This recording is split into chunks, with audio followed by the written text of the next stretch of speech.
colon cancer here, we're going to focus on a few targeted agents and just kind of some big side effect monitoring, pearls that way. Going to touch on screening a little bit as well. Also, metastatic disease, there's some agents there you might see utilized. Again, I'm going to talk more about those metastatic agents kind of in a separate part of the webinar with chemotherapy agents and kind of their complications, adverse effects, and what we need to do to monitor and manage those. So real brief overview of colon cancer here and some of the big important pearls that I think are important for you to remember. Just some general symptoms, and I think the challenge with GI symptoms is this constipation? Is this IBS? Is this Crohn's disease? Diagnosis is a really challenging thing. Fortunately, maybe for us as pharmacists, we don't, typically need to worry about the diagnosis. That's for physicians and specialists to figure out that. But I think it's important to recognize that if a patient does have some changes going on, that they maybe should have some further assessment, and certainly colon cancer is a consideration. So you might see changes in bowel pattern, which again can be due to a lot of different things, but colon cancer is one of them. Blood in the stool is a certain potential sign there.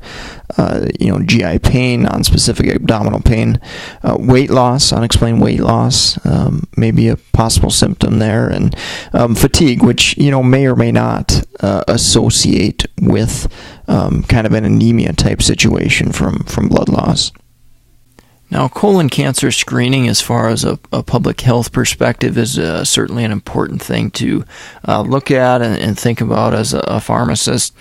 As far as the age screening, there are variations in guidelines, which obviously makes things challenging and a little bit muddy. I would say in general, 50 has kind of been the classic magical age to kind of start, looking at colon cancer, potentially screening people. American Cancer Society, they have some possible reasons why maybe you'd start at age 45 in patients at average risk.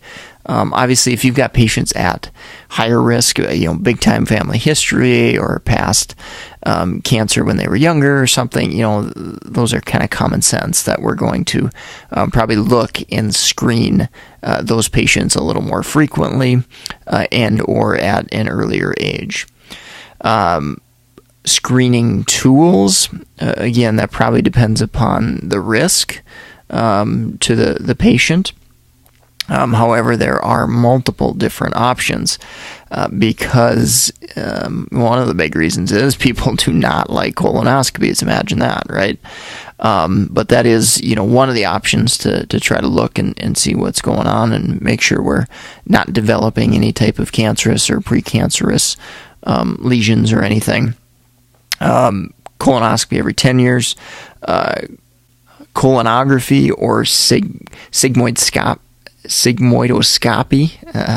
pardon my pronunciation there, that's every 5 years that's indicated. Other ways to potentially screen, again, maybe you've got a more non-compliant type of patient. Fecal occult blood test, that's an annual test there. There are some DNA tests now, DNA stool tests out there as well. So those are just kind of some of the options as far as screening goes. And then, again, I mentioned, this is in general talking about average risk patients. In patients that are higher risk, genetic factors, family history, so on and so forth, we may have an increase in that frequency of screening. Management, so prevention, if you remember, aspirin may have some evidence there as potentially reducing the risk of colon cancer. So in patients at higher risk of colon cancer especially, this might be valuable. If you've got another compelling indication, on the cardiovascular side of things with that aspirin. That might be just a little extra nugget, to help push patients to get them to take that aspirin if it indeed is indicated and safe on the cardiovascular side as well. So, kind of a little pearl about aspirin there. Early stages, polyp removal is done. Certainly we don't deal with that much as pharmacists. Radiation, surgery.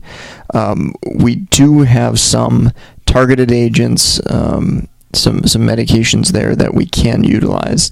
Bevacizumab is the one I've heard of the most, and that's a VEGF mechanism as far as how that one works. We do have some boxed warnings with these medications here. So GI perforation, wound healing, bleeding.